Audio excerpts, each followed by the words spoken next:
The right to offend is not some pesky little part of freedom of speech that we have to put up with. It is the heart and soul and lungs of freedom of speech. It is the coursing lifeblood of human progress. It is the instigator of liberty and modernity and science and understanding. What a laughing stock today's student leaders are, that they can so casually dismiss the right to be offensive without realizing that their lovely, enlightened lives are the gift of individuals who gave offense. Offensiveness is not just something we have to begrudgingly accept. Offensiveness is the motor of human progress.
Alrighty. Well,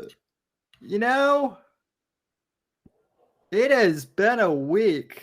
Wow. And technically the intro is still in production, but I mean, I think it's pretty good so far. Maybe we're waiting for a specific voiceover. I could have just done one. I'm sure you could have just done one, but we want it to be good. But yeah, I appreciate you using the music there. I kind of remixed took more of that guy's speech and did like a remix with music, and then I added some really hard drum beats and remixed it like that. And then I had to go and cut the clips out manually because I realized I couldn't take them from the version that I did because I don't have the stems anymore. And so I had to go and clean cut. So I picked like the really most poignant things he says. And yeah, it seems this week, Sam, that the right to offend is just relevant to us, just generally being, I guess, attacked on multiple fronts here, huh? Attacked, but also surprisingly, like, we've also gotten good feedback too. Oh my god, mounds of it. It's funny. It's like I was just saying before we came on the air, a couple normal women have showed up. You had an interview with, of course, the Corinne was a Playmate of the Year previously. Yeah. And she got a little feisty. She said some opinions, which we like that kind of thing here, ladies. That interview was great. And some people didn't think their opinions were that they were fans of, apparently, or they were surprised by, I should say. And most of the detractors were ironically men. Go figure. Yeah. And I just want to clarify something. So first most off, of the biggest detractors also would cite Christianity, I'm sure, as their reasoning, ignoring the fact of what she had to say about that exact topic. Yeah, well, Christianity, and then also they don't like that she's conservative and also posed for Playboy because that's been, that's a contradiction. As if Playboy wasn't known for taking tasteful nude pics. Like, even women are okay with you having been in Playboy as a woman. Like, Playboy, exactly. Just show boobs, guy. And also, like, I even told her that she didn't have to talk about any of the Trump stuff. She was the one who brought it up.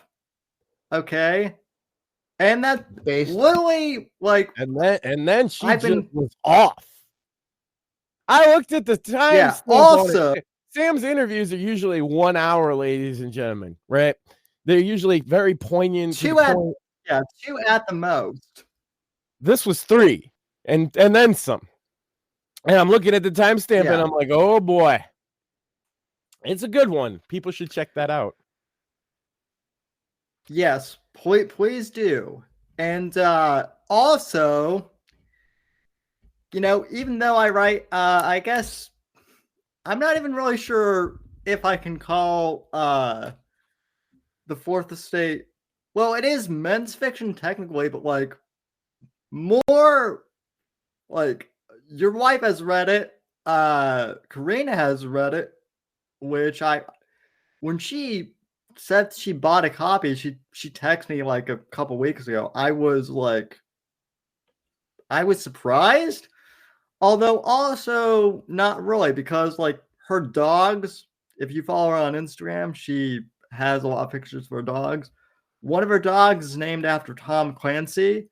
The other is named after the other dog is named after Smith and Wesson. So dog's named something. Tom Clancy or Tom Clancy. Because if it's named after Tom Clancy, it's got to be one of those 3, right? It's either Tom Clancy or Tom Clancy, right? I feel like it's Clancy. I was gonna say the best one of those 3 is Clancy, right? Because a dog named Tom would be a little weird. And then a dog named Tom Clancy would be kind of funny, but it's a bit over the top. Yeah. So, of course. I was going to point out, Sam, women just read more than men, like on average. This is a thing I've been stumping about for years, off and on here and there. Men need to read more books. Like, the stats are really bad, and the only way to help that is by you reading books. And what a great way to start, by purchasing I didn't have it right. I've got it. A great way to start is by purchasing.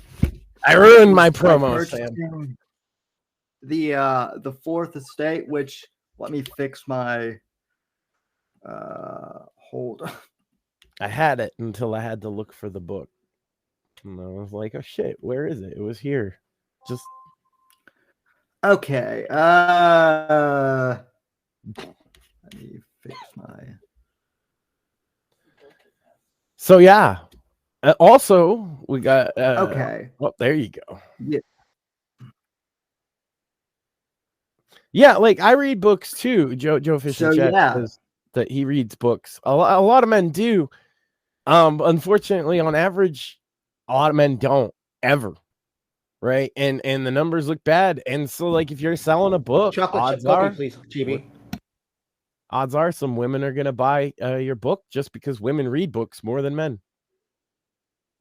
If you don't like those numbers, gentlemen, you start cracking open books. Yeah.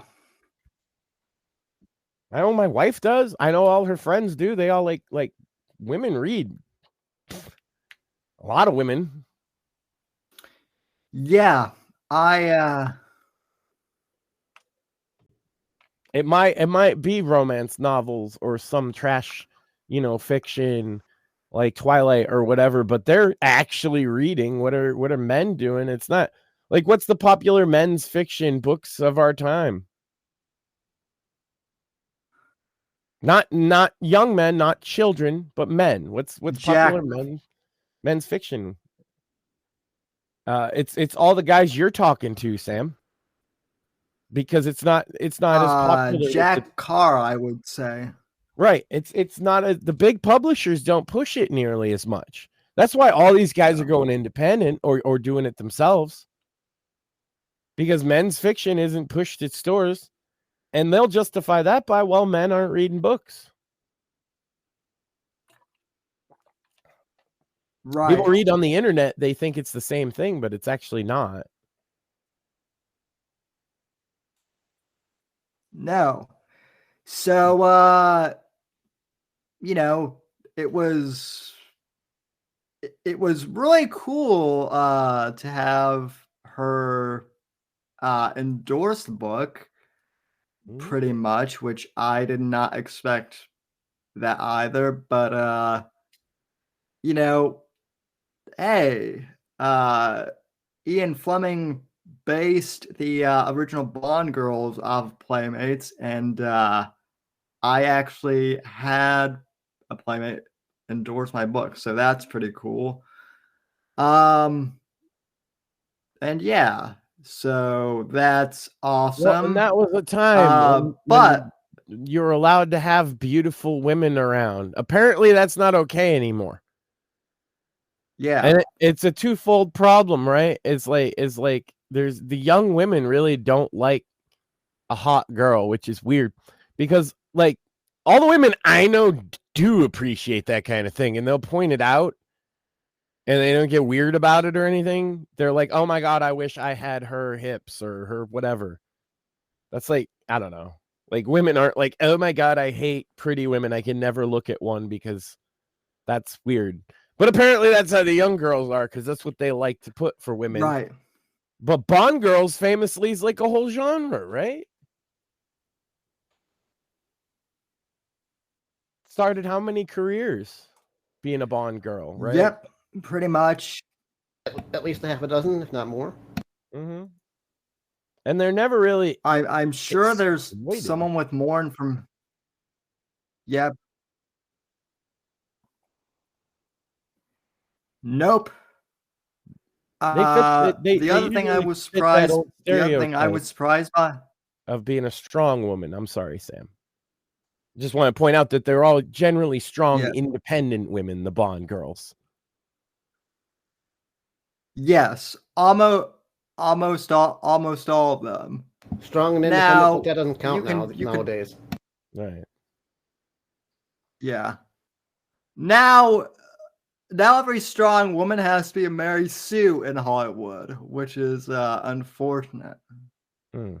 So, like, the other thing is, feminism was originally sold as like we want to be equal to men.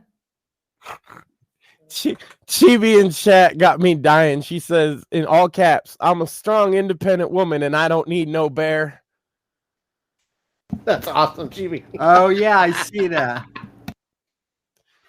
It's true because when she got asked that question, her response wasn't like, "Oh, a bear is safe." Her response is like, "Well, I could eat the bear."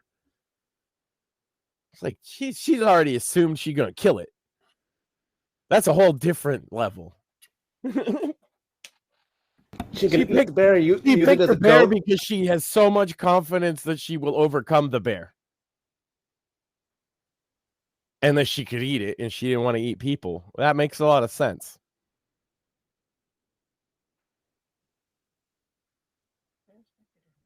So she don't need no bear. She's right. And so yeah. So people like what was the negative feedback you received for having this awesome episode, in my opinion, with a great guest? What was their problem with her?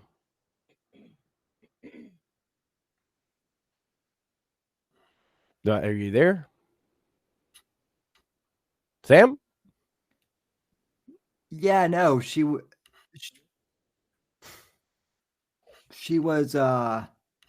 Sam's having more issues. Am I lagging or is it?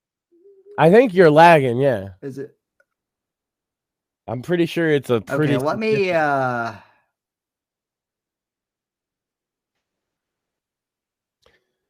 Well, meanwhile, Mort. I'm gonna go ahead.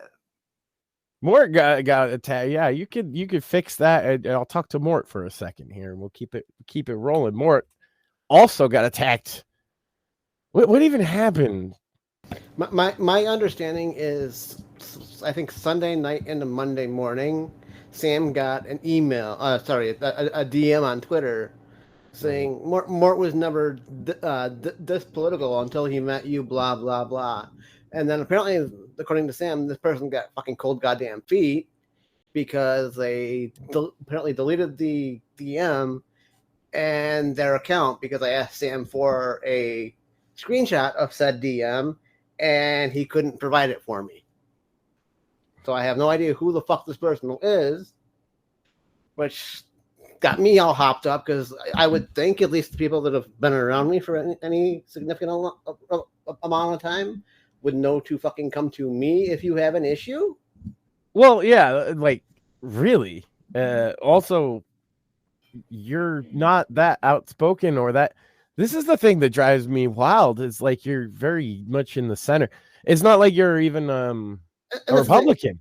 No, I'm not a Republican. I'm an independent. Yes, I am a quote unquote Trump guy, but I can actually admit when the fucker has faults. Yeah, more so. I would say you're more independent minded about that than even me or Sam. Right. But it's, you know, it's not like these ideas just popped into your head out of nowhere either, though. No, not at all. I mean, it's obvious to talk to you for 15 fucking seconds that you know you've thought about things just a little bit. Yeah, and then it was interesting. You got into like a whole Twitter war where you had to Twitter reply guy for a week, which seems to be unrelated, or maybe it's related. Maybe people saw that you were arguing. No, and they that didn't was like what you were saying. Unrelated. That was the Keffel's topic a couple weeks ago because she bitched that Mutahar's thumbnail about her was transphobic when literally she used that same artist's artwork for her own damn photo, her own damn video. I'm pretty sure it fixed it, Sam, because you're in higher definition now. Okay. Yeah, awesome. I am back, I think. We started talking about more how you brainwashed him, Sam, you evil cult leader. Yeah. So by the way, did you get a haircut? I did. You're looking very good. Well, it's hot out. So well, that's if you're gonna run a cult, you know, you gotta look a certain way. You got to lose a fight with a lawnmower. You know, look, it's not that bad more. Although, good God, headphone hair. Man, the mic dent is pretty rough. Yeah, that's always a problem, you know. Yeah. The last thing I heard was like, yeah, having Karina on was like awesome. She's based. And one thing I do want to point out real quick, anyone, and this is kind of going to be the theme of the show, at least for me, anyone who wants to cancel her, anyone who wants to cancel more, anyone who wants to carry Eric Bishop, any of our guests, satanic in the future, you know, we allow our guests and all of our hosts across the board to express their opinions. So it's kind of interesting that we're having this very conversation because this seems to be the overarching theme of tonight's show. Mm-hmm. Mortheous is apparently like, I'm the good guy, and so is Max, but Mortheous out here, like, let me so people have asked if you know I have like screenshots of the DMs I got because I tweeted out that someone sent me a DM over the weekend. So here's what happened. Every morning when I wake up, I scroll through my notifications to see like if I missed anything overnight, like, you know, a bank transfer or something like that, you know, something important, right? Someone sent me a DM and I don't know who it was. It was some like, it was a Shmuley type handle where it was like where it was just like a name and then long numbers, and then it was Mortheous was never this political until he, But that's not a Shmuley bit, though. I want to point No, that out because it's- that's not even something Shmuley would bother with. no, but all I'm And saying is also he that, like, doesn't know Mort before the show. right. So Well, it is an interesting. I'm not saying it's a Shmuley bit, but like, That's why I Shmuley wanted has- to point that out so that nobody's like, "Oh, it's Shmuley doing it." Well, It well- definitely isn't even something he would do, really. No, but all I was saying is it was some weird like anon. So I actually, and keep in Right, because mind, the audience, Sam, doesn't know that his account on Twitter is at anon135972352 or whatever. So they don't get what you're saying. It's Shmuley like. So I wanted to make Right. sure this isn't like some Shmuley operation here. He's which been busy those finals this week, I think. Oh yeah, it is. By the way, shout out to Shmuley. We love him, Mr. Kitten Energy. So there you go, Shmuley. But no, this was some anon with a string of I don't even know what their handle is. I clicked on the DM in their notifications. It opened up Twitter, and then I saw you have encountered an error. And then when I refreshed my inbox, the message was gone. So all I can figure is that someone sent me this DM at like 4:30 in the morning while I was asleep. And then got post nut clarity. Yeah. Maybe literally more. Maybe they were literally like, hey, I'm so angry about Mort being political now. Yeah. Yeah, because they're angrily jerking off at 4 a.m. thinking about Mort now being political, and that makes them so angry. And so then they DM me, and then they realize, oh crap, this was a bad idea. They deleted the message, and I could have just laughed up and been like, that was weird, but I made a tweet about it. Sam had no idea it would piss me off. I had no idea. And here's my stance on it, because that's why I pointed out the Shmuley thing. Me and Shmuley met Mort recently through the show, a couple months ago, essentially, right? Yeah. And he's been political and outspoken since I've met him. That's why he joined in, and it was been fun. And I got insight because he's well read and thoughtful on these things, and I was just saying, Sam, when you were fixing your shit, he's probably even more liable to take the independent route than either you or I, and push back against like MAGA if it needs to be done. And so it's wild to me, coming from that perspective, that people would be like that he's not political anyway. And as far as also, Mort, weren't you like all the way back in Gamergate doing stuff like that?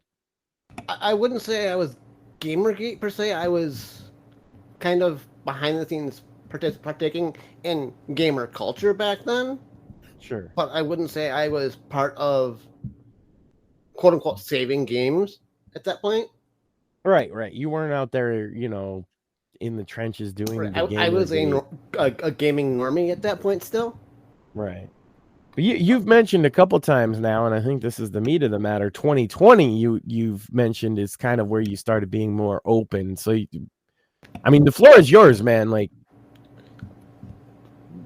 basically, what happened is I started being vocal. I had before the show, before I got political, I had a pro wrestling podcast between the years of 2018 and 2020. Yeah, you've mentioned that. Yeah, podcast fell apart. Whatever. No ill feelings towards my former co-hosts. But the rule was no politics on the show page. Okay, fine, whatever. I agree with that because you don't want to fuck up and divide the fans. So I created the Mortheous account back in 2019. As I'm sure everybody can see, Nate has tweeted. Mort has tweeted a lot since 2019, and I do mean a lot. That's fair to say, yeah. Yeah. And what got me political is literally the mainstream fucking media holding one position to shit on Trump. Trump basically agreeing with their fucking stance, but because it's fucking Orange Man is bad, we now have to go to do a fucking goddamn 180 just so we can fucking disagree with Trump. The media does it for a lot of people. Like when That- they find that one time the media told them some serious bullshit, that really fucking will get people to switch and get a lot Doing it more for Orange Man politically a lot active. in 2020. Yeah, Yeah. and it's funny not to bring up Karina again, but it is interesting because the one thing she said was that she was invited by corporate media to talk about her experience with Hugh Hefner. She thought she would get to tell her story, and they interviewed her. Spoiler alert, her story isn't a horror story, so they didn't want to hear it. Of course not. Right. And so, again, I just decided to let her talk. And, she said what she needed to say, and she told me not to edit anything out. And, I think it's safe to say that you didn't. That is you an know. uncut fucking interview, and she went places you didn't expect. That's for sure. It's interesting this reaction, and then funny, like the third, I guess, peg of this, reaction we've gotten is, of course, the sandwich makers has gotten a lot of positive reactions. Which has been fun. Dude, the show prep they put in makes my head hurt.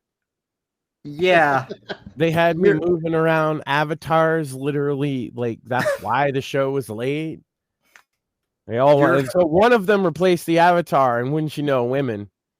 They all wanted a new avatar within like an hour.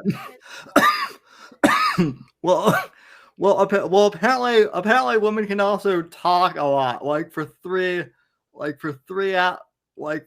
hours, and But in the ladies' defenses, though, Sam, us gentlemen have had like 4-hour shows. No, we have, but like that's the other thing too, is if you listen to the Korean, because like I had people I know through her be like, this is 3 hours. I'm like, they're like, hey, I subscribe to your channel. Like, I've seen clips, and I'm like, well, like, Karina actually has, I think, watched the show before, so she probably knows it's, we do things Joe Rogan, like, I never used to understand, like, why Rogan would do. Well, people always complain that, like, Joe Rogan has long interviews. And after doing this for so long, I understand why Rogan has 3-hour-long interviews, because no matter how you cut up the clips, if you don't leave the original, you miss context. Always. Yeah. Well, and then with him, like, he's had Elon Musk on, like, there's no way to understand the mind of Elon Musk or someone like that in just an hour. Even in 3 hours, it's just not. Or old school radio, have them on for 10 minutes to promote something, because that's like peak 90s 2000s style interview, right? Or the Late Show, you get 10 minutes at most, Right. You can't get into anything like that. The other thing is, like, we all enjoy having interesting conversations, right? And aren't like, oh my God, they disagree or have a weird opinion about it. That is kind of the whole point. It doesn't matter if I necessarily agree with somebody. I like hearing weird and out there opinions, if anything. Yeah. No, you and I both. Yeah. And like, her opinions are not that weird out. In fact, like, I just sent her the interview I did with Atana from last year because Karina wants to know what's going on in Israel or more about it. So and I have that tape. So coincidentally, and another woman who was, it was a shorter interview, but people didn't like that I had someone who was a Zionist on, quote unquote. Right. And really what she is she's a woman that literally lives in Israel. And she was telling you and not like right at the hot, she doesn't live in Gaza. But she's just telling you what's going on from her perspective. That's not anybody even taking a stance or anything. She's just like, this is what it's like to live here. That's pretty much what the interview was.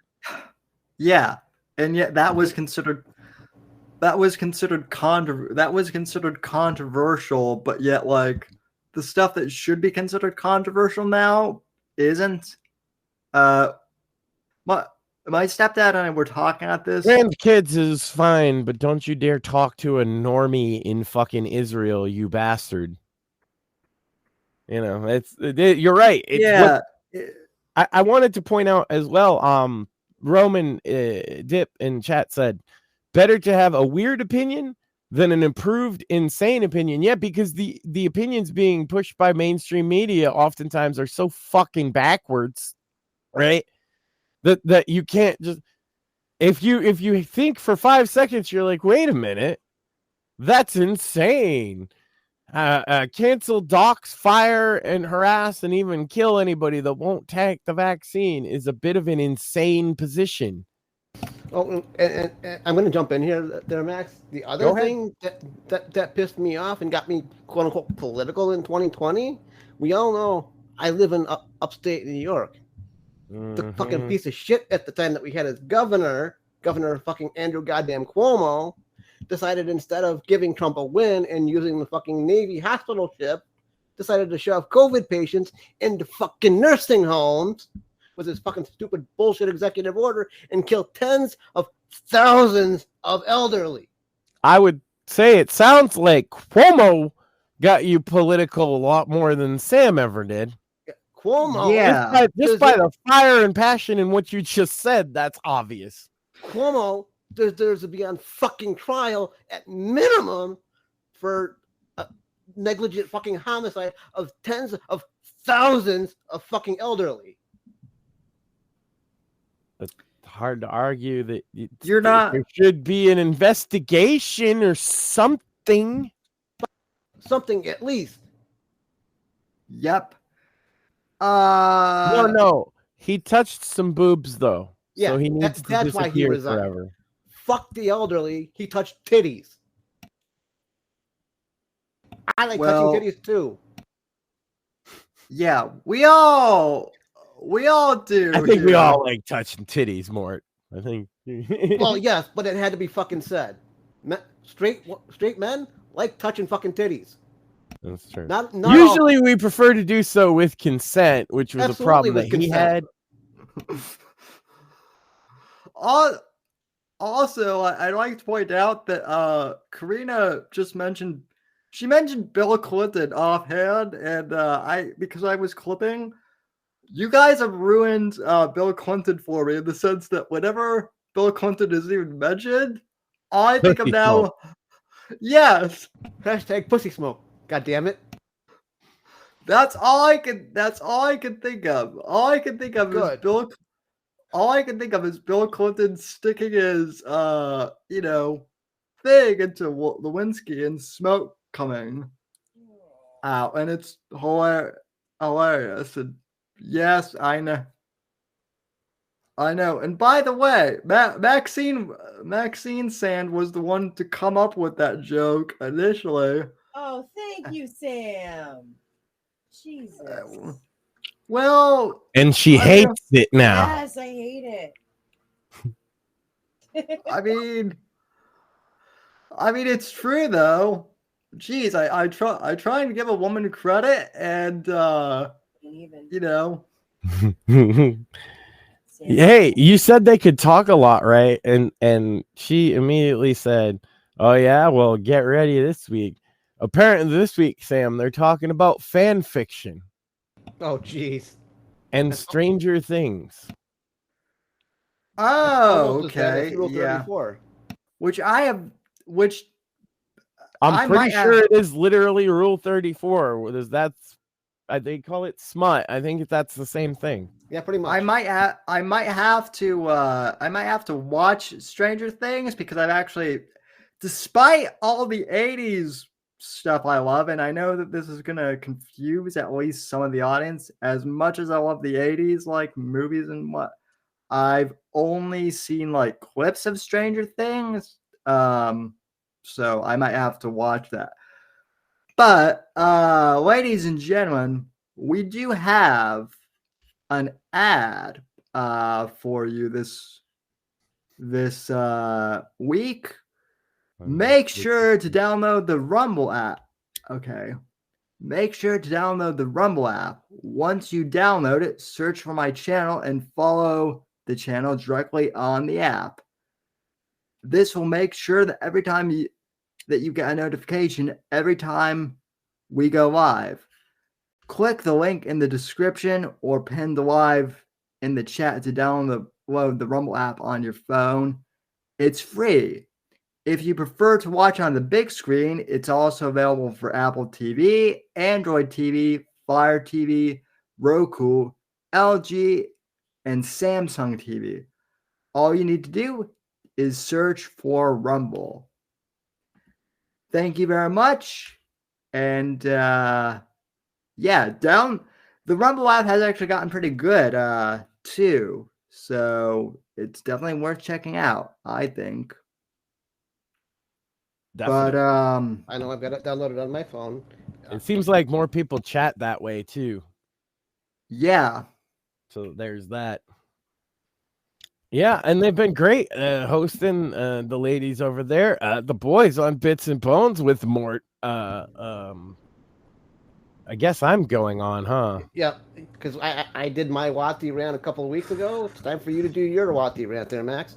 All right. Yeah, Dungeons and Diversity. It'll be fun. One last thing about the Mort being political situation is when I voted in fucking 2020, it was the first time that I voted in probably a decade and a half. When I told my family that I did in fact vote that year, because I'm a musician, went to school for music, blah blah blah, all that happy shit. Family was legitimately scared that I was a lefty. When I told them I voted for Trump, they were fucking ecstatic. Yeah, I bet. I think, I'm estranged from my family, but they are extreme leftists. I know to this day. But that would be nothing new for me to butt heads with my parents about politics, because I was arguing with them about that they should vote for Ross Perot when I was a kid. So yeah, I lost the argument, but they lost the war because they voted for Bill Clinton. Yeah, I still butt heads to this day with my stepfather about politics, but yeah. I butt heads with my biological father about politics, among other things. But hey, we still love. At least I still love. Members of the family, even if they don't agree with my politics, and even if they don't listen to the show. That's the other thing too. Is like.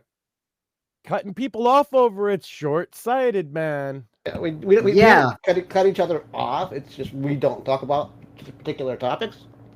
No, I mean, like people cutting actually getting into it and making that decision. I'm telling you, as a guy that I cut my family off for legitimate reasons, right? Like abuse and substance abuse and things. It's there's long-term consequences to cutting somebody off just because they voted for somebody or you didn't like them, but it seems so common nowadays that we can't be friends. We can't even be family with people if we disagree with them on Yeah, some hot button issue. the last time it was attempted, I started spitting facts at my stepfather, and he just cut off the conversation. He Yep. didn't want to hear it. Yeah. That's what has happened. The other thing too is like that's weird with and I hate to specify this because I realize not all Democrats are like this. Okay, I get it, but for the sake of argument, I've noticed that the family members I have are on the left. They'll like, okay, the LGBT thing is a perfect example. I do not hate people who are transgender. I don't get it, but I don't want to hurt them.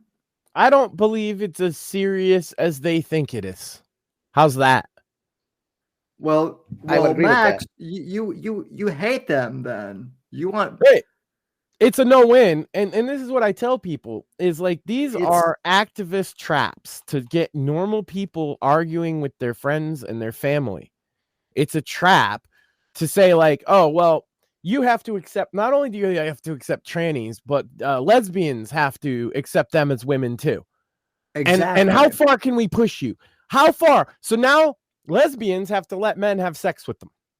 Otherwise, they're a transphobe. How far can we push you? Can we push you even further? Okay, now there's no women's spaces at all. None. Because a guy can come in and say he identifies as a woman and join your sports team, locker room, bathroom, and maybe he's not trans. Maybe he's just a rapist. And if you say that you're concerned about that, you're a bigot. You're a transphobe. How far can we push you until you're like, you know what? Fine, I'm a fucking transphobe. There's boundaries. How much are you willing to fucking take? I reached my limit back in 2020, which is why I'm political now. Listen, I was always, granted, I've always been, here's the funny thing, Max, I'm actually more moderate than I was when I first started podcasting 16 years ago. Yet somehow women wearing pants doesn't bother me. I know some of like the hardcore religious type, like you know, there's like, I'm not 1950s America, and I'm certainly not 1600s America. I'm a 1990s, 2000s America kind of guy. That's what I'd like to get back to, and it wouldn't even be that hard. Same. Yes. That's when I grew up. That's when I was like a young man. That's when I got political. See, you guys talk about your breaking points, and I'm a bit older. Well, not with Mort, but I do have a breaking point that I think Mort can understand. Being my age, is my breaking point was over my friends' caskets. That also would have been my breaking point if I was in a better physical situation than I am. Yeah, and yeah. You know, that's a really effective deterrent to war. Ironically, I'd signed up and gotten rejected. I got like flat feet or whatever. But yeah, to a guy I stood next to at graduation, fucking dead like a couple years later. The funny thing is a lot of the authors I know who write political thrillers, this is another thing I love. Well, Sam, how can you be an anti-war conservative if you write political thrillers where where John Ryder kills terrorists and whatnot? The point being is like he is anti-war. He's trying to stop the Fourth Estate from creating more wars. The other thing is that there's a level of being anti-war that stems from being pro-troop. Yes. Right. And that's what it is like I'm anti-war, not because I hate America. Right. And that's the difference between me and some of like the Palestine people out there. Right. I love America. That's why I don't want our boys and girls at this point to go over there in some faraway land and waste our treasure and our blood and our youth on some adventure. That's also why I want our border secure, though, because the flip side of that is as Karina pointed out. Good God, we hit on so much. Is that if you have the war might come here if we don't have strong borders. Right. So yeah, America is still like, everybody's like, oh, we get the generals that people laugh at and some standards that people don't like, but America is still feared by other first world nations. Our military, like, make no mistake, China's terrified of open war with us. That's why they do everything but.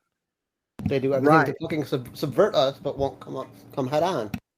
Right, and that's even with the trans generals that you laugh at, right? That everybody's like, oh God, look at the state we're in. They're smart because they're still scared of us, and they should be.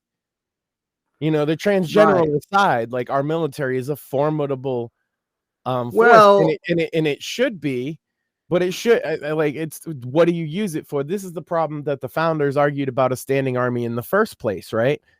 As soon as you have a standing army, the question from somebody becomes, well, what do we use it on? Because we can't just pay them to do nothing. Right. Well, and the other thing with like the generals or whatever, those are PR people, right? Mostly, like those are the whereas like Eric Bishop and I. They're like not logistics guys. They're not, stats guys. They're not engineers.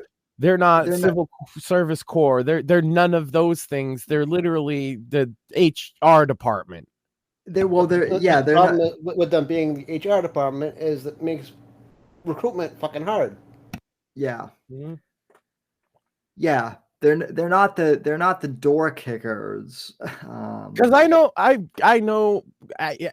active guys right now. Not a family member of my wife is right now stationed overseas, and he is not soft, and he is not less of a fucking soldier or a warrior than his fucking granddads who fought in World War II. He's doing his job, doing his service just like anybody else. And I always try and look at it from the average fucking guy in the Army's perspective, because that's mostly who I've ever known.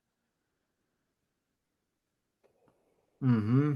And a lot of them are anti-war in the same way. Like, they'll go fight a war, they'll get all hoorah if they're going, okay. Yeah. But they don't want to go fight a war just for fighting a fucking war's sake.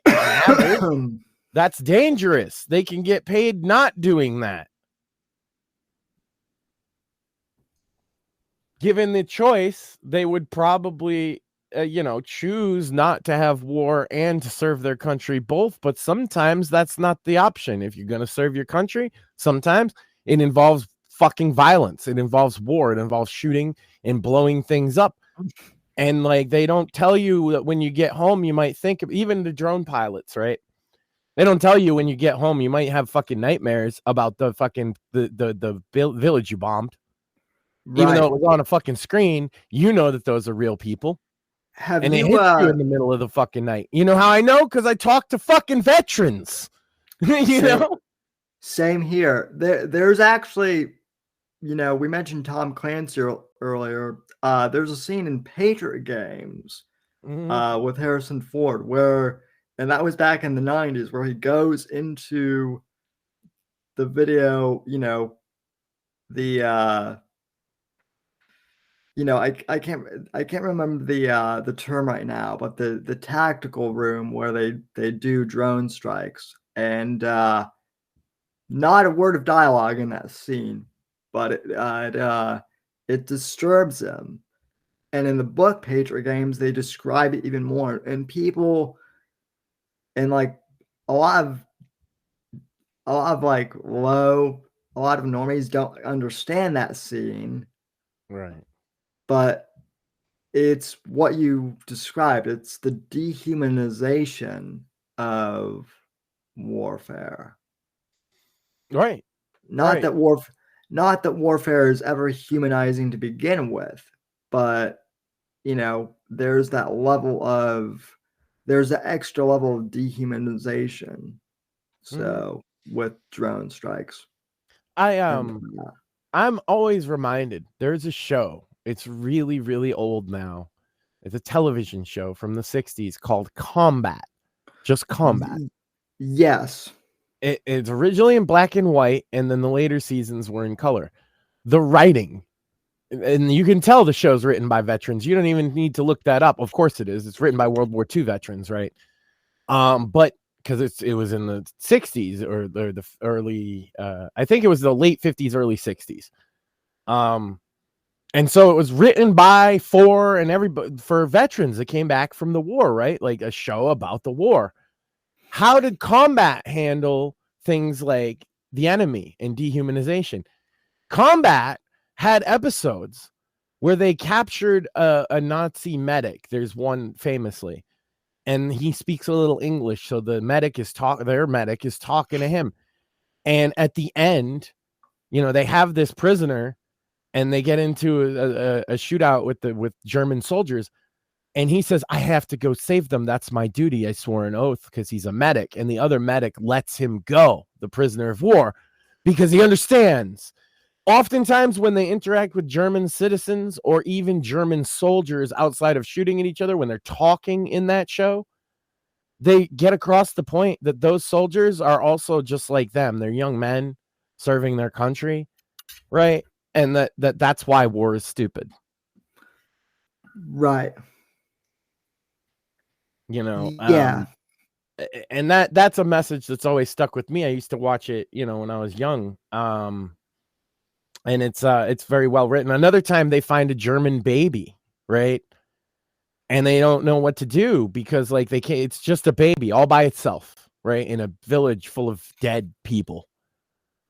And these American soldiers, they just take the baby and they're like, well, where would we bring it? Like, what would we do? And they're going on this whole march to the next town with the baby, not knowing, it's a French baby, I believe, because they're in France.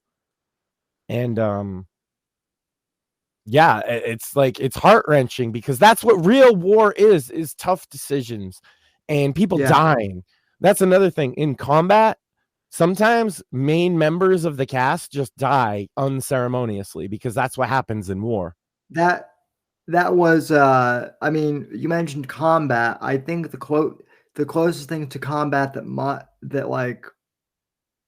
even your generation had would have been Band of Brothers, about the 101st Airborne. That one also really humanized. I believe it's not fair because it's a documentary, but I really like it. I believe it's called Generation Kill. Have you seen that?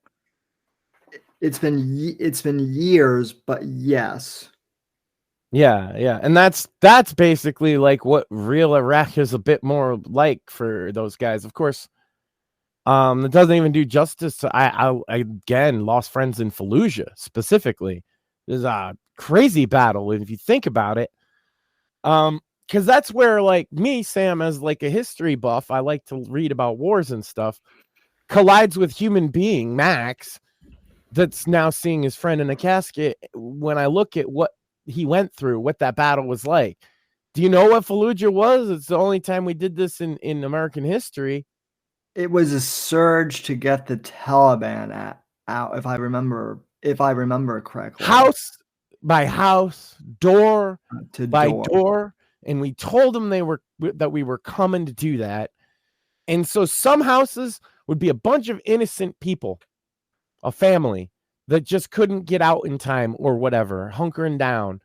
And then other houses would be full of Taliban. I'm sorry, you said Taliban. No, this is Iraq. But regardless, they're full of enemy fighters, resistance members who are like, I ain't leaving. And so if I ain't leaving, then I'm fighting. Right? Not all of them were religious zealots either.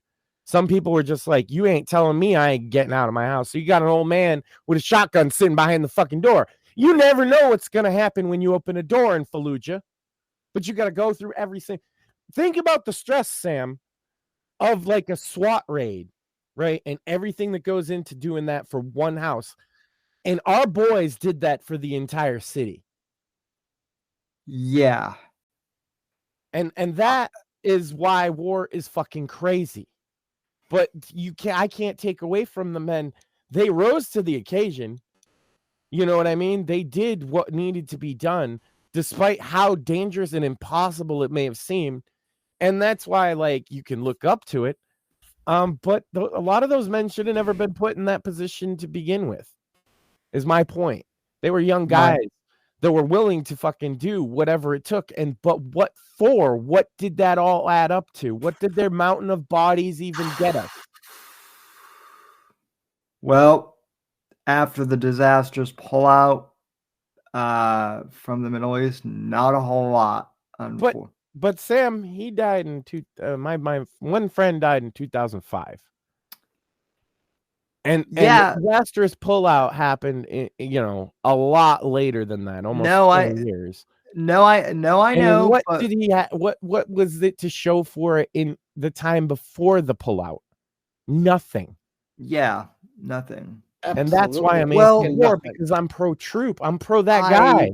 Yep, and I understand that. The counterpoint that the neocons would have said was, well, in the long run, your friend's sacrifice will be worth it. Well, we're in the long run now.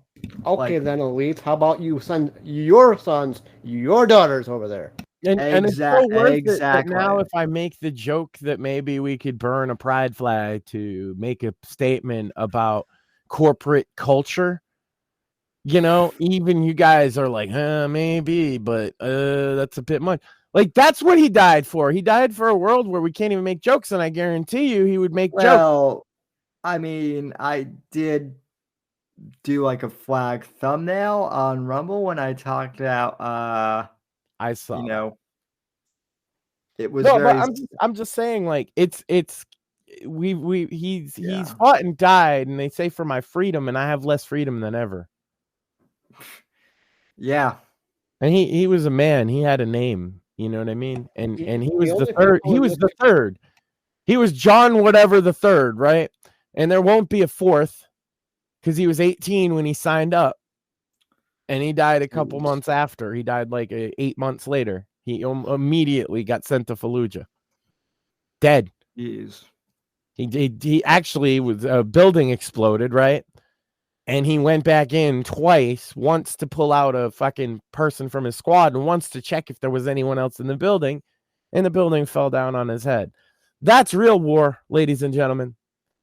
That's not strategic maps and zoom-ins of WMDs. And real war is this guy's like, oh my God, my friends were in that building. And he runs in like after an explosion, which you have to understand, you're already going to be in shock from a fucking explosion. Might have a concussion already at that point, right? Run into a building to go make sure that your boys get out okay. You get one of them out, you go back in and make sure maybe there's a fucking Iraqi in the building. You don't know. And then it fucking crumbles upon you. And that's the end of you. That's the end of your lineage. And for what, Sam? That's my question to the neocons back then. That's my question now. For what? They want us to go to war everywhere. For what? Some vague sense of world policing? The only people that still have 2001 freedoms are the motherfucking elites. Yeah, oh yeah, it's fine. They can ride their private jets so they tell you can't eat meat. Yeah. Fauci told us to stay home from fucking holidays, but then went to fucking Obama's goddamn birthday party. We can't have a proper funeral as we watch George Floyd's golden fucking casket get carried. Fuck that. Yeah. They had a big old party for George the criminal Floyd.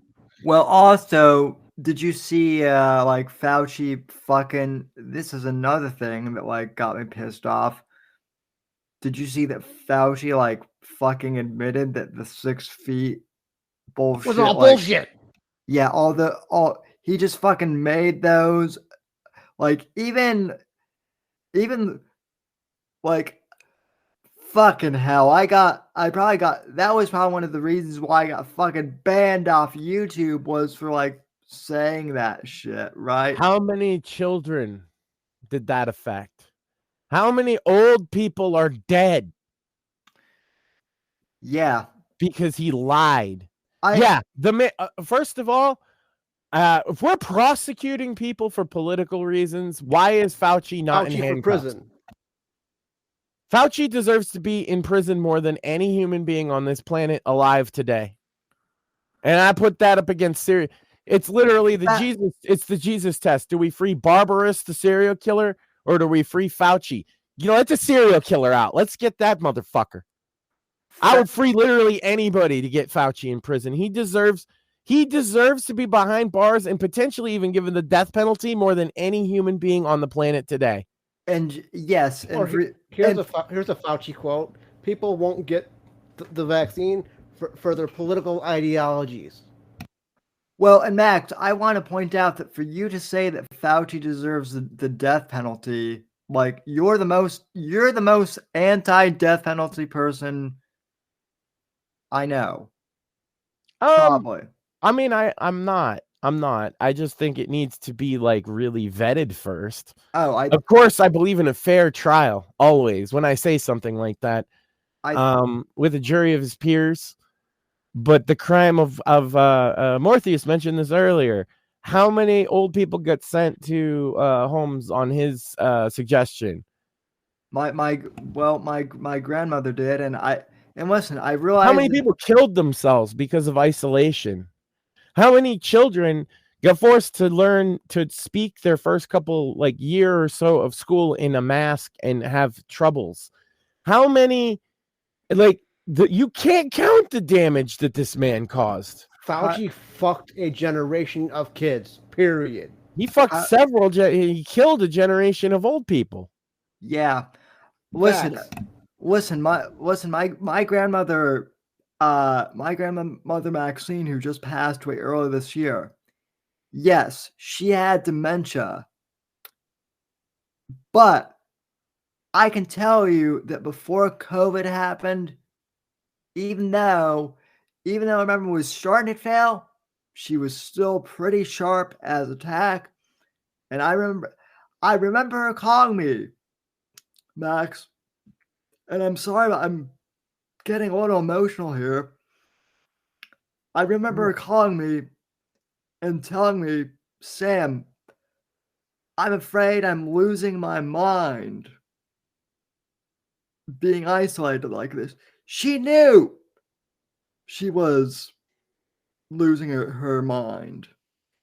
She knew.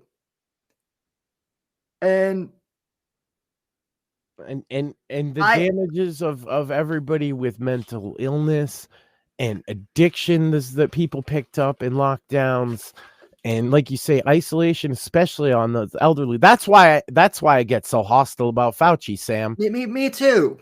The elderly, that he just left not only to die, but to die alone. And then you're not allowed to have a proper funeral. Not allowed to have a proper funeral. Families weren't allowed to fucking visit people in those goddamn nursing homes. Never, because never fucking in motherfucker. in human history have you been prevented from having proper funerals like that by the government. And my grandmother, she didn't die physically during the pandemic. Sure. But the grandmother I knew, who was as sharp as a tack, who read the very first draft of both The Fourth Estate and Shadows of Deception years before I even published either of these books, when they were still first drafts and kind of shitty ones at that. She loved them because she was an avid reader. She was a history buff, and she lived through World War II. My grandfather passed back in 2018, so he missed all of the COVID shit, and thank God. But she'd be so proud that you're a published author with those stories, I'm sure. Yeah, I just wish she could have actually read. I wish she could have actually read them, and I wish I hadn't had to watch her suffer through dementia. And this is what I'm getting at is even people like us we escaped COVID pandemic and all that. Okay. There's a whole like trauma, like a shared trauma Yeah. of everybody because of these decisions made by Fauci that he now just casually is like, whoa, yeah, I just kind of pulled that out of my ass. Yeah. And again, here's my question from the beginning. I was saying this day one. Why aren't they pushing washing your hands? That's the answer. That's the answer to the flu. If you wash your hands a lot, you don't get the flu as much. That's like a fact. The same thing with COVID. Now we know that. Don't get somebody coughing in your face and wash your fucking hands, and you'll be and don't use hand sanitizer as a replacement for washing your hands. Use hand sanitizer if you absolutely can't wash your hands. Why? Because it does nothing. COVID is a virus, right? Yeah, it's a virus. Why? The point of me bringing that up is they flat out ignored every fucking thing we've been told our entire goddamn lives about how to deal with a fucking virus. Also, I pointed out that we needed two things right away. Like as soon as they announced all this stuff, a vaccine. I said we would want a vaccine long term, but more importantly, therapeutics. Well, it turns out, gentlemen, the therapeutics that Dr. Fauci went ape shit over work. Imagine that. One of those therapeutics saved my life. I'm pretty sure. I mean, so is there anything this motherfucker said that is COVID even real? You got to question these things, you know? Like, can you trust a literal word that's come out of Fauci's mouth? I don't think you can. I think he's a fucking power mad doctor maniac. You know, Sam, I grew up with my mom worked in a hospital. So I grew up hanging out around a lot of hospitals and doctors.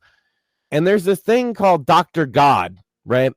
Yeah. Have you heard of this phenomenon? Oh, yeah. Well, double them a bunch. Yeah. Well, I'm sure I can't speak for Mortheous, but there were plenty of doctors who wanted to, cut into me, do all sorts of stuff. I'm not, again, some surgeries are necessary. I understand that, but thank God my mom was also into alternative medicine. And they're going to fix you, Sam, and it's going to be perfect, and it's going to go so well, and everything, you'll feel better, and da-da-da-da, and they talk you up because they believe that, by the way. Yeah, they're not just talking you up because they're Dr. God. He thinks he's fucking God. Yeah, those are the doctors and they get power mad. And so you put a guy like that. I have a medical degree, therefore I know better. Yeah. Yeah. And they put a guy like that with so much level of power that's insane. And as soon as Trump tried to rein it in, they were like, fuck you. Fucking office. Wow. Mort's talking over us, ladies and gentlemen. I love to see it. Usually more is the quiet one, but man, we're fired up. Well, it's literally seen Fauci in his fucking home office with two fucking self-portraits in his fucking office. Eat a goddamn dick. Well, it's because he's like, don't say that radicalized me, goddammit. COVID radicalized the fuck out of me. Because that's the real answer. Internet sleuths that want to figure out what radicalized old Mort is not really anything because he's still an independent guy. But if anything pissed him off, it was the COVID pandemic and the mishandling of it. Wow, what a shock. Everybody fucking hates how that shit was handled. Yeah. I also love it's time. Everybody hates how it was fucking handled except the fucking lefties. Oh, please, vax me more. Give me the booster. Like, whether people got the initial vaccine harder, or daddy not, government. I don't really judge anybody except boosters. The boosters, I kind of like. Yeah, the boosters are kind of what. Apex tuned in at the right time. Like a lot of people got told, okay, you got to get the vax to keep your job. That's shouldn't have ever happened, by the way. That should never ever happen ever again. I don't think it should ever be required to take a vaccine for pretty much anything. I think if you don't take certain childhood vaccines for your kids, you might be dumb, but that's besides the point. I think you should have the right. You know what I mean? People's medical choices are theirs. And I never want to hear the boosty my boy. body, my choice ever again from the left. So what I'm saying is, some of us got the like around here. Some of us got the vax, some of us didn't. Whatever. Nobody got the boost. Because, like, who the fuck in their right mind is like, you know what? I'm just gonna take another shot of the same fucking bullshit, and that'll do it. I know people. I know people who did get the boost, and I mean, all I can say is, God bless them. It was their right to do so, I guess. But Well, and it's the boosty boys that are keeling over with fucking heart attack. It's not the people that are like. yeah, Even the people that took it for like, okay, I got to keep my job. You know, I'm worried I'm going to lose my fucking job if I don't take this fucking vaccine, or I got to get back to work. That's what a lot of people took it for. Or just, yeah, I'll take it and then I won't worry about this bullshit anymore. Whatever. But the people that took the boost is the ones keeling over. The people that just took the initial shot are going back to work. They're fine. It's been years. It's been like 3-4 years now. They're probably fine, right? Which vaccine injuries are happening correlated to boosts. Almost, and Val Venus, by the way, puts up all kinds of information about this on Twitter, which is I've been looking into. And yeah, it's the boosters. The boosters are fucking keeling over and dying, man. I don't know if you gentlemen have heard this in the last week, but they legitimately counted vaccine deaths as not fucking vaxxed. Of course. Well, yeah, because the cause of death is a heart attack, right? And they don't say it's attributed to the vaccine. The people with boosters are the ones getting COVID badly now, too. Basically, their argument is correlation isn't causation, but I would argue that correlation and causation can be the same thing. They're just not necessarily the same thing, right? So that what they're arguing is, oh well, the heart attack thing is completely unrelated to the vax. Anybody with eyes can see it's related, but if the uninformed don't really look at it correctly, because they're looking at did they take the vaccine or not, right? But what they should be looking at is, did they get boosted or not? Because when you look at it, the rate of people that just took the initial shot of vaccine and then have like a heart attack or whatever is very low. It's the people that take boosts that they just kill. It's like, you know, low statistically. Low statistically, Sam, is like less than 1% still. But the people that took the boost, it's more like 15 or 20% are having major catastrophic medical incidents. And that's a lot, because they made everybody take it, right? So when you're talking 15% of people that take it, that's millions of people. You see what I mean? Well, and also, like, I'm not like and because they're not saying it's caused by the vaccine, it's not a vaccine injury, it's just a heart attack. Nobody has any legal culpability as well. But it wouldn't matter, because Congress gave them full immunity so that you can't sue them anyway. Gee, does it look like it was a whole fucking scam to anybody? Yeah, well, and I mean, listen, I know we make fun of them for brain worms and whatnot, but I will give Robert Kennedy Jr. credit where even a broken clock is right twice a day, right? And that is like, you know, that at is least being skeptical and pushing back on the vaccine, and particularly I will give him credit for advocating for the rights of people affected by vaccine injury. Yeah, I almost want to call it booster injury, because that's what I feel like it is. And you know me, Sam, I'm not like far one way or the other on the vaccine issue. But the booster is pretty obvious. Also, like, no, I won't get my kid a vaccine. That's so stupid. Listen, I'm not. It's funny because nobody from my kid's school did, They also had a testing program in school, Sam, where they would test the kids for COVID once a week, except nobody opted into it. And yet the school district still spent money on it, right? Yeah, so did my college.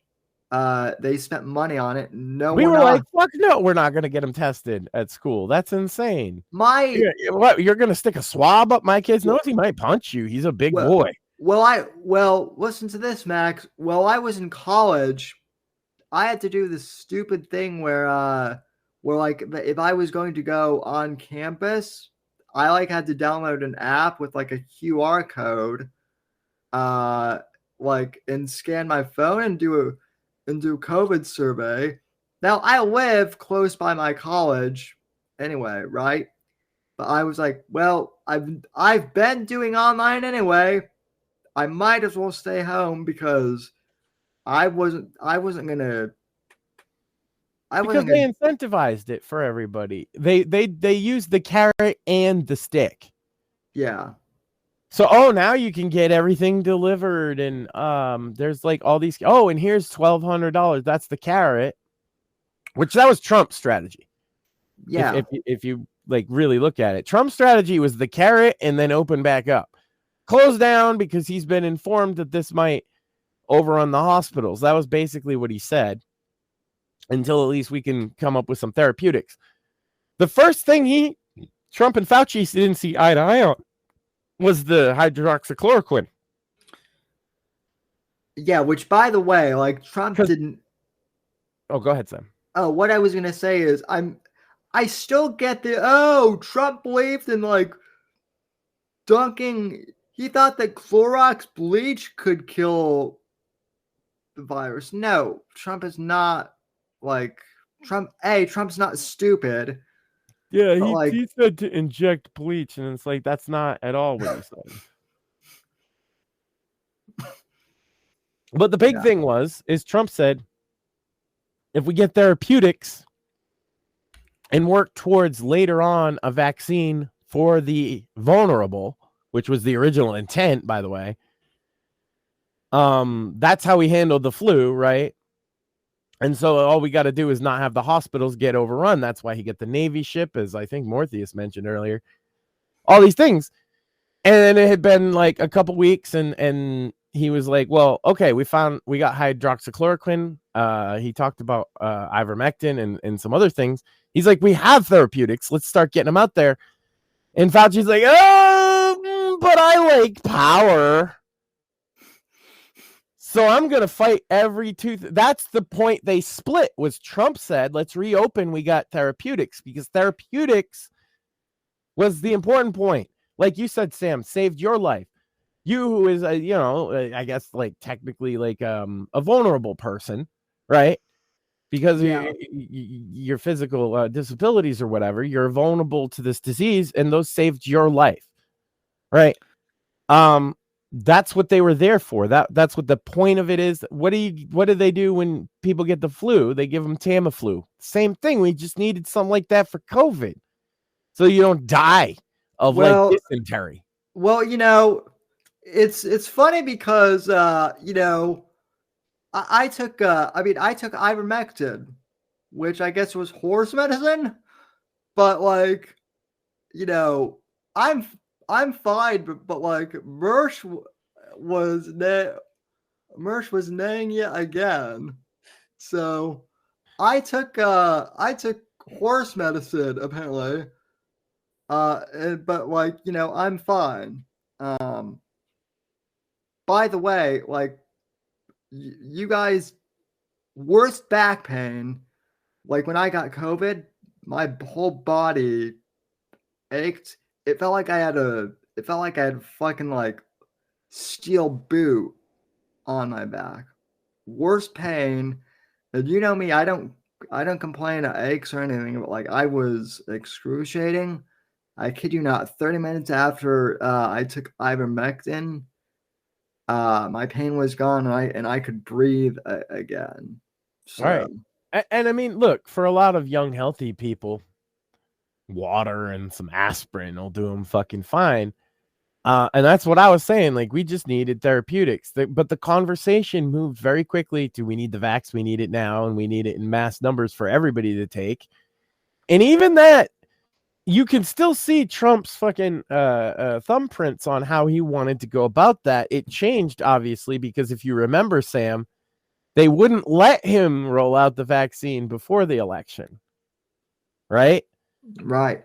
So the winner of the election gets to roll out the vaccine and be either the goat or the savior, the scapegoat or the savior, right?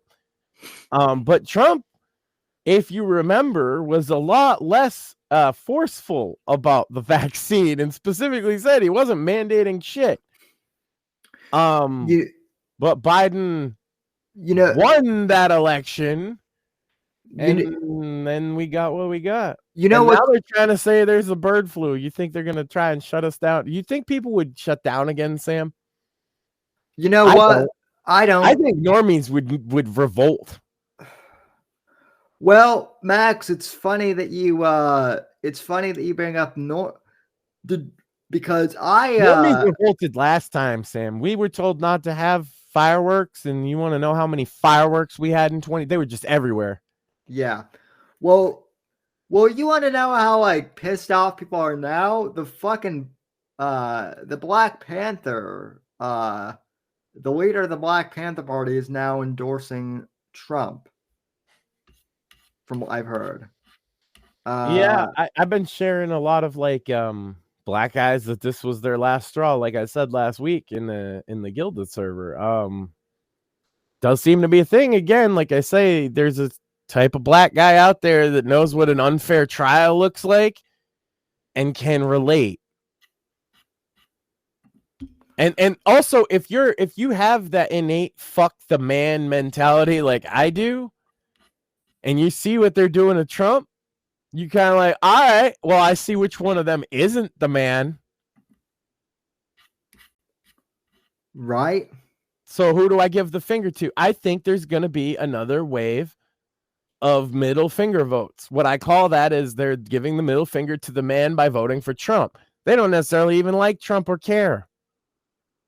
But they see the man is kicking the guy that is not, doing anything to deserve it, and they see what Joe Biden's America looks like, and you get stuff like this, or like Johnny Rotten is a Trump guy now, the singer from the Sex Pistols. Yeah. Yeah, there you go. There's the headline, and yeah, there you go, folks. And specifically, he cites opportunity zones, which was Dr. Ben Carson, while he was the head of the HUD housing department. They got rid of taxes on these inner city black areas for new businesses. So they allowed a ton of new businesses and entrepreneurs to open up in inner cities and get a tax break on it so that they don't get crushed, because businesses tend to get crushed in the first couple of years. So when he says ally of the black population, that's one of the specific things he's talking about there. Yeah. And also that the young black men had a higher rate of employment under Trump than they have obviously since, but also the prior, I think it was 37 years before Trump. He doubled the average black employment rate for young black men. But he's racist because of some rent thing in the 70s that no one on the left can quite explain. But well, a lot of them, they think he's racist because he believes in hard work. And I'm not really kidding. Like, that's what bothers them. He believes that if you work hard and get the right opportunity, that you can make something of yourself. And they actually don't. That's what they mean by equity. They mean that everybody should get the same outcome regardless of your work or your skill. I mean, so it's a fundamental philosophical difference. So like the party that claims to the party that quote unquote claims to like black people also thinks that they're all lazy. Dumb children that Yeah. need to be led by the hand and told what to do. Yes, but that's what Democrats think minorities are. Yeah. That's what white savior complex is. They think you could see this in the way that they approach a lot of it. You know, they'll just wave the Ukraine flag. They don't give a fuck about the guys literally getting blown into, like, you find this guy's leg over here. You think they give a fuck about him and his family? A lot of these people, you know, talking about the Ukraine, they don't even know where Ukraine is, and they don't. And listen, like, I'm not saying Putin is great, but like, let's not forget that like there are innocent Russian, you know, teenagers, boys who they don't hate Ukrainians per se. They're just a lot of times they're conscripted. Hey, you know, Russians nor Ukrainians trying to censor me right now. No. That's where that if I look at who's trying to shut us up, it's not any of them foreign governments. Maybe China a little bit, but also China would probably pay us to be extremists as well. So I kind of just ignore that. Yeah. Oh, they say crazy thing. Give them super chat. See, if I'm racist against China, then we don't have to worry about being influenced by China, Sam. It's a brilliant strategy. Yeah. Oh, stupid American. We give them money. They say whatever crazy thing. Well, you know, South Park actually, you know, did that brilliantly with the whole Winnie the Pooh thing a few years ago. Like, Apex is the South Park encyclopedia here. By the way, welcome back, Mortheous. Thank you. I was doing a racist Chinese person impression, Mortheous. Well, you know, that's still not as I'm okay with that. Well, you know, Max, I hate to break it to you, but that's still not as offensive to some people as, you know, as a woman saying that like Trump wasn't an asshole to her friends. Mm-hmm. And that Hugh Hefner wasn't a piece of garbage. Yeah. Or the word cripple. Yeah. Well, I could always say this then, Sam. The one thing you got to know, chat, that's really important. You got to remember this in your soul, is that the Chinese are sneaky. China is asshole. I don't trust China. China is asshole. China is an asshole. That guy's dead. He was killed by the Chinese government for saying that don't trust China. China is an asshole. That is a lesson to learn. But China is indeed China is asshole. An asshole. And they're very, very sneaky, Sam. You know this about the Chinese, that they're sneaky? Yeah. I've heard. Oh, I've heard. You know, I haven't seen evidence because what? How could I see evidence of them being sneaky if they are sneaky? Right? That's the thing. Well, they're very right? sneaky. So that's all they got. Swalwell. Well, okay. Here's another. You remember, like, that's funny because Eric Swalwell, just chat.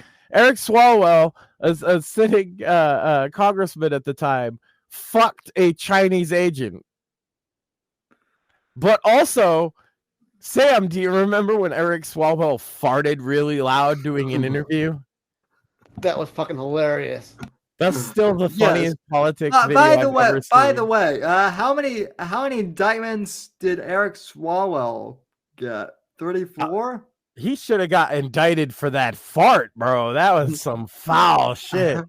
No, but how many indictments did Eric Swalwell get? I want a number. Yeah, how many felonies did he get charged with? I wonder. A whole About the fucking same- 0. About the same as Hunter Biden for crack. But yeah, Trump got 34 because he paid off Stormy. We Well, I can was find an thinking- Alaskan grandma, but can't I find out said- whose fucking crack it was in the White House. If we're prosecuting just political enemies, and that's what's allowed now, and they've been doing it so often that I think it is. I think that like there's a list of people I think we'd all like to see in prison, starting with like Hillary Clinton and Joe Biden but I think we could put all of that aside if we just focus our efforts on one prosecution that's actually valid and worth our time and prosecute Fauci. Yep. I don't care what his sentences isn't important because he's old. I want him dragged through the courts for the rest of his fucking life. Same here. He's not. Yeah. And maybe dragged through the streets by his fucking ankles at the back of a pickup truck. Legally, of course, after being sentenced by a judge. You know Sam. what? You know what? After Too? fair trial and all that. Yeah, after a very fair trial. But give him the old Mussolini treatment because he wanted to be a fucking dictator so bad. Well, he I don't like Fauci, Sam. Oh, damn, the COVID is coming. Fauci got me. The COVID is coming back. No, I'm just kidding. The Fauci bioweapon sent to shut us up. It's it is kind of interesting that like it's supposedly Pride Month, and yet the one guy who like killed a bunch of gays is like still walking around. If you think about it, right? Wasn't like Oh, yeah. and I mean, who got more boosters than gays? well, also like, isn't Fauci the one who like initially spread that like only homosexuals could get AIDS? Wasn't that like? I believe so. Yeah. Well, to be fair, Sam, the reason he said that, there's actually some scientific basis, but it's not like only. Butt sex spreads it easier. That's a fact. yeah, right? And also if you're monogamous, you're less likely to get it because monogamy, right? And so there's this group of people that tend not to be very monogamous and have lots of butt sex, and their risk of AIDS is a lot higher than people that don't. So it's kind of true that you're more like gay men are the most likely to get sex because they have the most butt sex. And not to be gross, Sam, but it's because there's blood involved as well, bodily fluids all mixing together. yeah, And if there's AIDS, it's easily spread.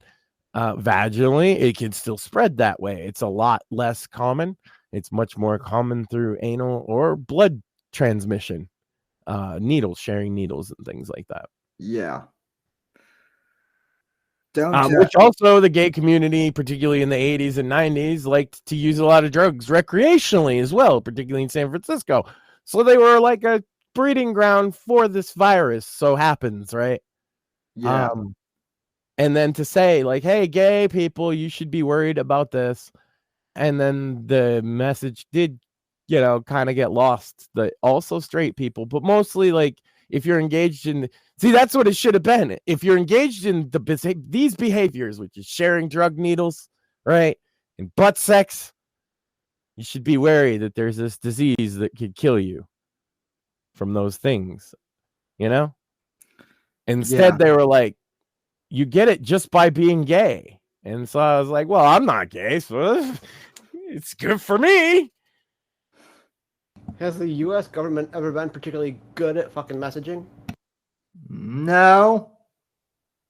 Only for war. Damn it, it's true.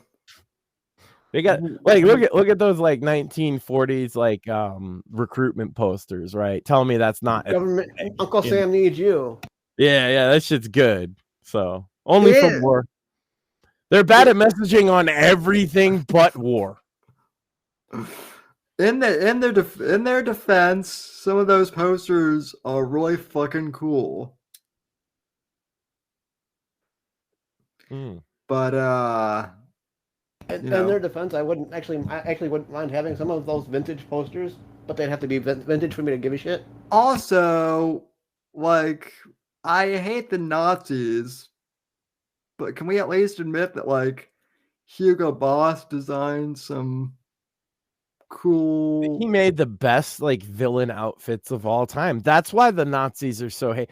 It's actually even less about their rampant anti-Semitic fucking holocaustic genocide as it is about like they looked like fucking villains in those stylish Hugo Boss outfits.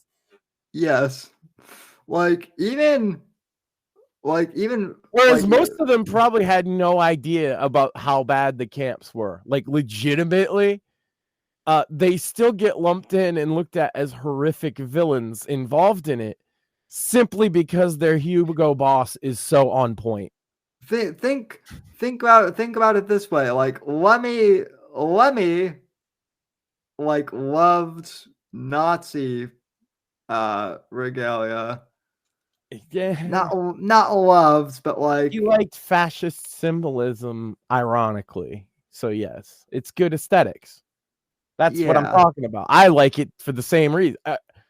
It exudes that sense of power. It also exudes a sense of evil that comes across. Like, look at all these other regimes in history that have committed atrocities, right? That don't have that striking visual of like, I'm a supervillain that the Nazis have, which is why it's so easy for them to be painted as like the worst of all time. Like Stalin's guys just don't look as scary as the Nazis. Say like Mao's dudes were way scarier than the Nazis. They killed way more people, and the secret police in China under that regime would do horrible things to you, right? They didn't even need camps because the Jews get took into camps, at least get some use out of them, keep them alive for a while. That's not what they were doing. They just shoot you in the back of the head if you're lucky. But they don't have that Hugo Boss design, bro. That aesthetic that strikes fear in the heart of anybody who's like a little outside the box, shall we say? Because that's the first thing. Like, if you're me, fascists are gonna come for a guy like you because you're a fucking square peg, you know. Get in the round hole. Yeah. Allies get taken out too. So,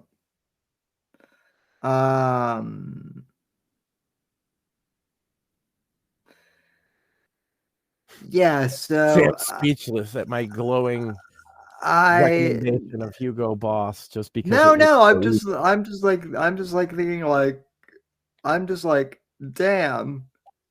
Like, where do we take the conversation from here? I guess. I know what. Speaking of cool supervillains, Max. Last week, this week we had. Are you talking about the inflation Avenger Joe Biden? No. Well, we can talk about that too because he is a supervillain. Come on, man. Come on, man. He just wants his ice cream. He's got a supervillain catchphrase. When he gets caught, he's just like, "Come on, man." You can't write that shit, Sam. He wants ice cream and open borders. And free Palestine, but also here's guns for Israel.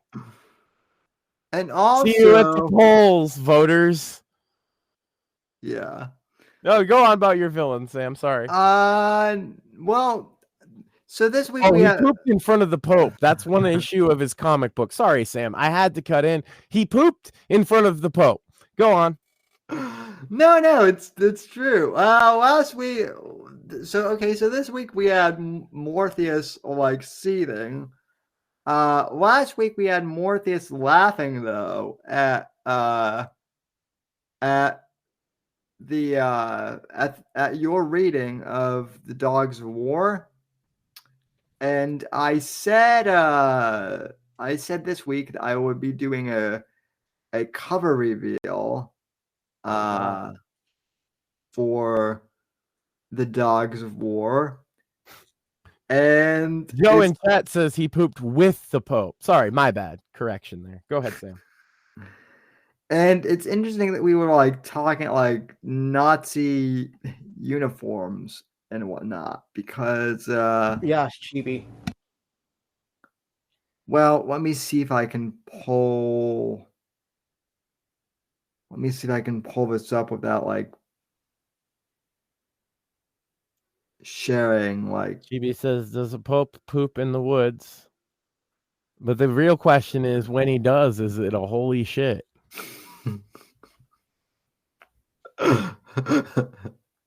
not He's just not paying attention, so I get away with that one. not with this Pope, it's not. So I'm talking about the Pope poop. poop. The old Pope poop. Okay, so we got to cover, Sam. Or are we going to talk about Joe Biden's bowel movements in front of the Holy Father some more? No, I Come on, man. I'm pulling. Oh, hey, chat's like pointing out he's a Jesuit. I'm no fan of Francis, but it is funny that he pooped in front of the Pope. Like, I think we can just all step aside from any ecumenical disagreements and just agree that Joe Biden pooping in front of the Pope is funny, even if that Pope is Francis the traitor. Yes. Have I bought you enough time, Sam, going off onto esoteric Catholic crap? And while Sam's pulling up the cover, I will stop shitting on the Krasensteins when they stop being disingenuous. Yes. Thank you for bringing that up more.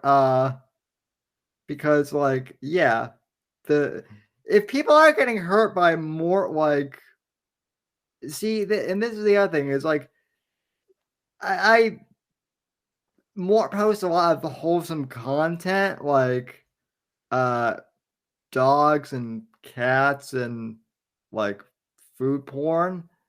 Cute baby like, animals. Well, but like Mortheous, what you don't understand is like that's what your entire account is supposed to be. That's all.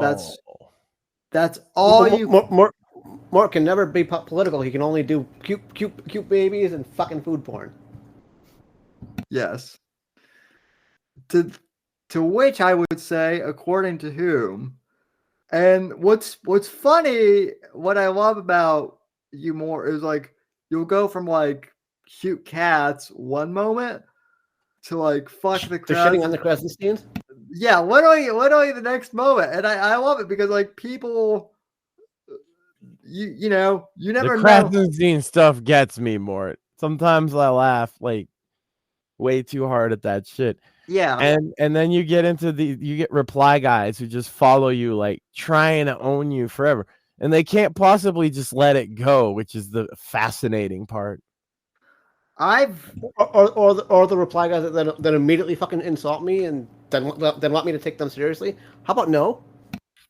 I've started to get those same guys from falling from because I've started to like clap back against Keith Olbermann, even though he's a dawdling old man who like still like has a podcast that is like less relevant than Mersh's podcast.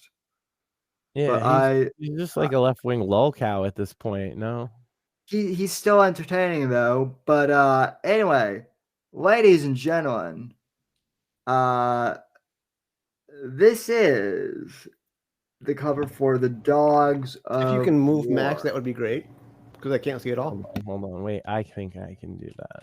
But boom. Yes. Ladies and gentlemen, this is the Dogs of War, a John Ryder thriller coming later this summer. Is that teasing a furry invasion, Sam? It's called a metaphor. But you know, maybe Yiffin hell for a fag. Oh, so God damn it. It made me break my. maybe you know, I hadn't even thought of that, but I was going for like some deep metaphorical thing. No, wouldn't it be funny if the Fourth Estate's like top crack soldiers are furries though? Like they have like a team, like you know how like in like fucking Metal Gear or something, there's like the team of specialized bosses, you know? It just so Yeah. happens this team is all furries of some variety, you know? I was like trying to be. I was Literal like, sniper. No, I know this is comedy that I'm writing. You're not writing comedy. I was thinking like, ew. I'm like thinking like, ew. Max is gonna enjoy how deep this is and how metaphorical. Oh no, I see it. I see the metaphors, but my initial reaction was like, "Oh my god, America invaded by furries." That's a movie right there. They're just fighting. It's just like this is like Sam in a foxhole on a trench with like a mounted machine gun, and there's a beach invasion of furries, and he's fending them off single-handedly. In fact, that sounds like a lot like the plot of Cocaine Cripple. Well, you know, cocaine. What we need is Cocaine Cripple versus Cocaine Lawyer. You know. I think you lost because there's no way you could do as much cocaine. I lost, but like in a way I won because yes, of course. Well, like because you're not being, you know, mocked by the entire internet and dragged out of your house. not just that, but like the ladies I've had on my podcast are like both hotter and classier than either of the other coke addicts that Nick had hanging around. Well, there you go. So, yes, I did just insult April. I'm Holty. You're welcome. But anyway, yeah, the Dogs of War. I will have dates for you know, hopefully soon. I am finishing it. I am finishing the book right now, and in fact, I was trying to think of ideas for like book number 4, because I was running out. But when you know it, the news cycle, especially with the trial, like keeps giving me ideas. So, thanks, Media Hacks. You assholes are good for something at least. That's why I thought furry soldiers, because I remember there was that one furry soldier, so I figured you worked it in the story. My bad. Anyway, and Max, you remember the furry soldier because he stole dresses from people at airports? You remember that guy? oh yeah, that guy. So truly, the Biden administration knows how to pick the best of the best. Well, also like, you know, there were two dudes that did sodomy on the Senate floor. There were two dudes that did sodomy on the Senate floor. That's true, yeah. And Filmed it. You see, because I'm sure there's been a lot of sodomy on the Senate floor before, right? But this time it was actually filmed Apex said, for public consumption. yeah. I'm sure there was also some of it filmed for private. Never mind. What I'm Apex- saying is there's a bunch of gay guys in the Senate that butt fuck each other while they fuck us. Go ahead, Sam. Yeah. No, that's the weird thing is like, you know, they've done like the Pornhub memes of like old dude and like you know, like interracial couple fucks entire country, right? Like you've seen those memes, I'm sure. But like yeah, Apex said I thought that was the bald freak that wore dresses and heels. Yes, that's the one I'm talking about. He also had one of those furry mask deals that they got, not like the full-blown furry suit, but it's like a bondage gear. Yeah, he's a furry.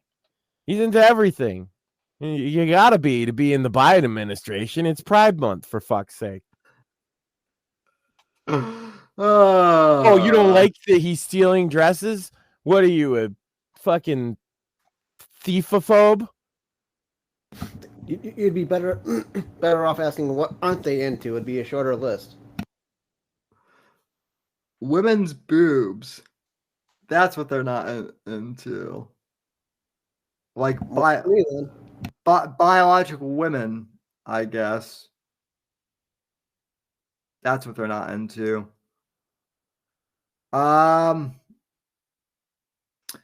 So, gentlemen, bits and bones. What's going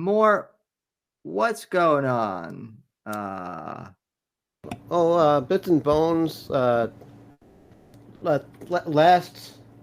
Last Thursday there was Sony State of Play. We meant to get to, but never did.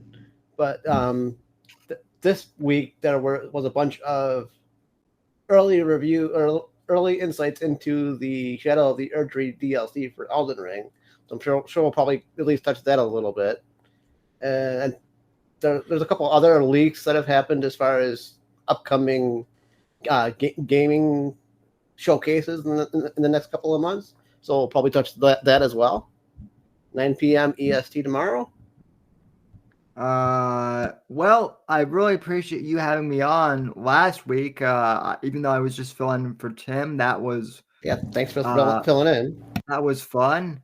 As I understand it, you guys will be having another special guest. We have Max on tomorrow. He's the second half of the fuck Watsy rant. Mm-hmm. Yeah, Wizards of the Coast fuck tabletop into the dirt, and the only place to find any good stuff is independently now, sadly. Yep. And then and if you're aware of this at all, the idea that you'll go to the Pathfinder and find your salvation at Paizo, spoiler alert for what I'm gonna say, that's not happening either. Sam's like, what is he even talking about, nerd? I'm curious, so I'll have to tune in to I have motivation to tune into Bits and Bones. Part of the argument, Sam, revolves around you going into a dungeon because they assume that you want to be crippled in the game too. Okay, yeah. This argument. And also that black people, apparently, this was news to me, but because orcs are dumb and aggressive and don't speak English very well, a lot of these progressives assume that they're black. I never understood. Like, this makes no fucking sense to me. That means you're racist if you think that. One, right? Like, I'm sure that'll happen, Chibi. But two, no, I'm not gonna rewrite orcs are fodder in the game, Sam. You're just supposed to kill a bunch of them and not think too much about it. even I know that's that's like what orcs are. It's not our fault. The progressives thinks orcs are black people. Right. And so that, like, Well, I was gonna make you'd have to be racist to make that correlation. well I was gonna make it. Imagine that. I was gonna make a joke that like, that's so like what you're talking is that's how the left thinks of like basically the south side of Chicago. Yeah. Yes. Then that Just a basically bunch of fucking orcs. Yeah. The more I thought about that analogy, the more racist it really makes them. Like don't think too much about it. Cause like, yeah, suddenly you're like, wait a minute, they think that Atlanta is overrun by orcs. I think Atlanta's a nice place. There's some neighborhoods you wouldn't want to go to. The same with any big city, but yeah. you get some fucking delicious down south barbecue from those orcs. Those orcs who live, breathe, die, go to work, and go to church like anybody else. Yeah, and then Sam, they're orcs.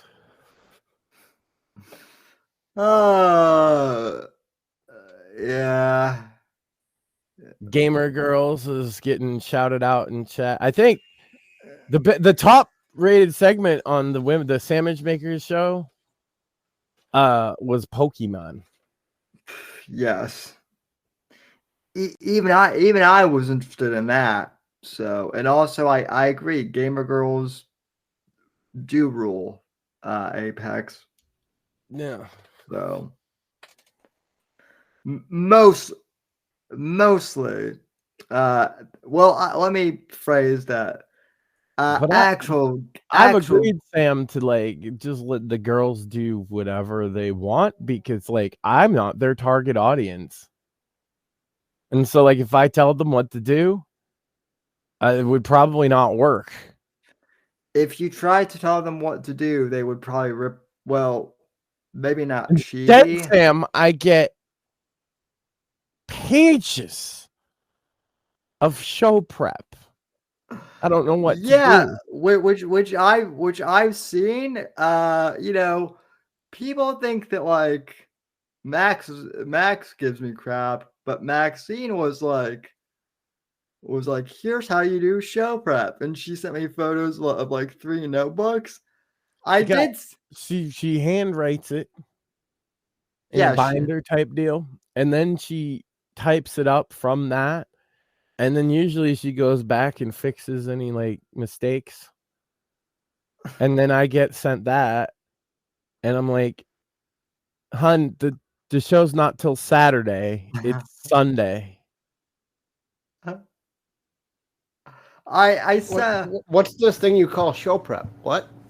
I sent her a I sent her a screenshot of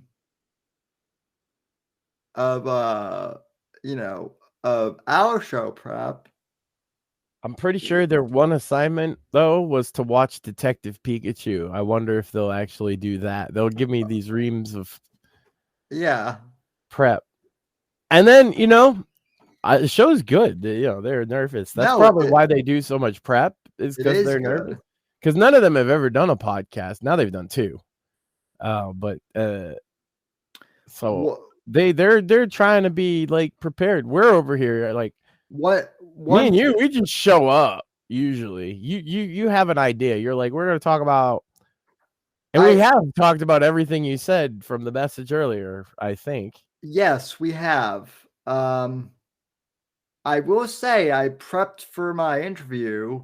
I did. Yeah. There's levels of content. High. Look, the ladies want to interviews are actually important. Well, they can be ready. I mean, they're going to talk about whatever makes them happy. So, in for that. Speaking of show prep, let me see if I can find it. So, Eric Bishop. Stevie says she's already watched the movie and took notes. You see what I'm saying, Sam? I don't know what I got myself into. Go on, Eric Bishop. Nerd. Big deal. He's coming back on June 18th, which is the launch of his book, Nice. Breach of Trust.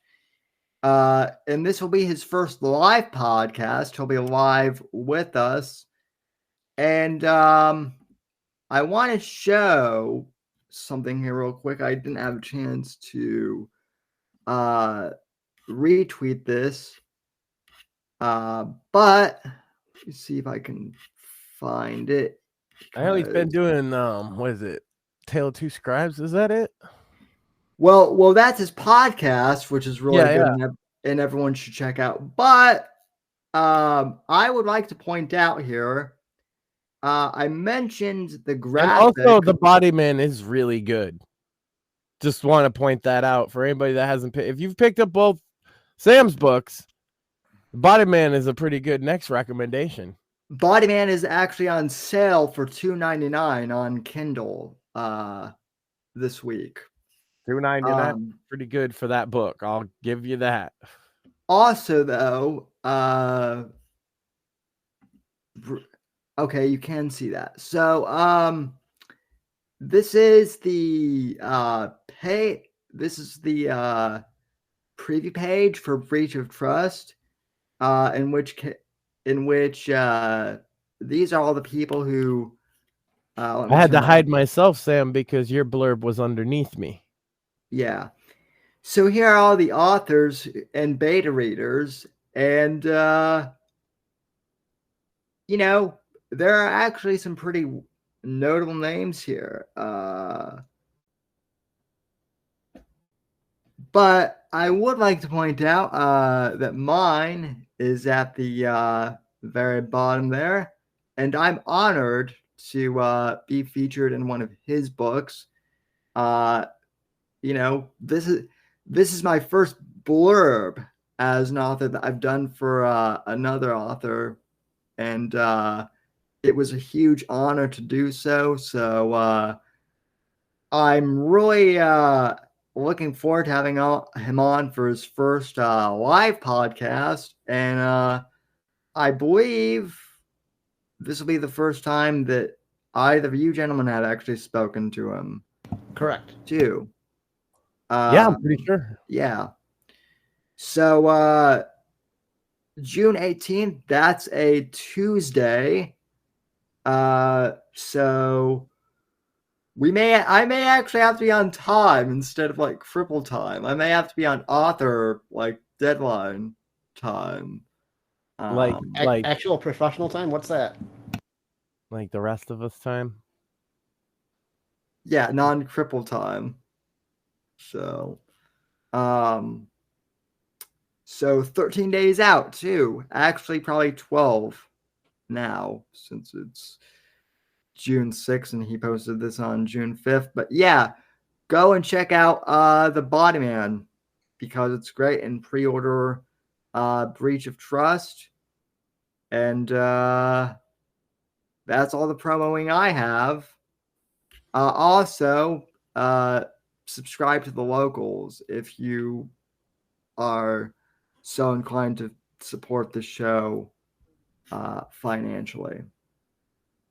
Yes. So, or super chats is another way. Or buy the book.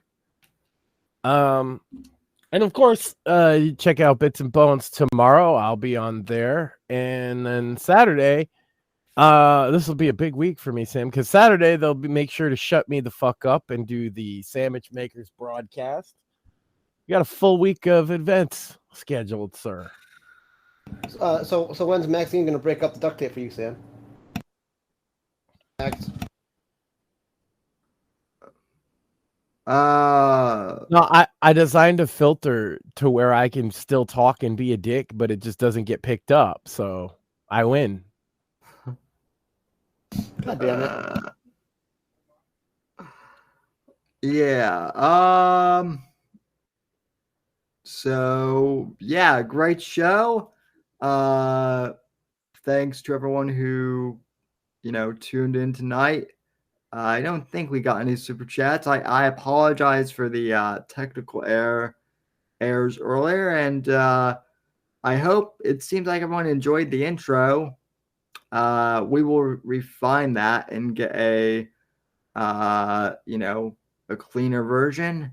And until then, until next week, take care. God bless. God, freedom, Alexi in that order, and arrest Fauci. Yeah. Fauci for prison.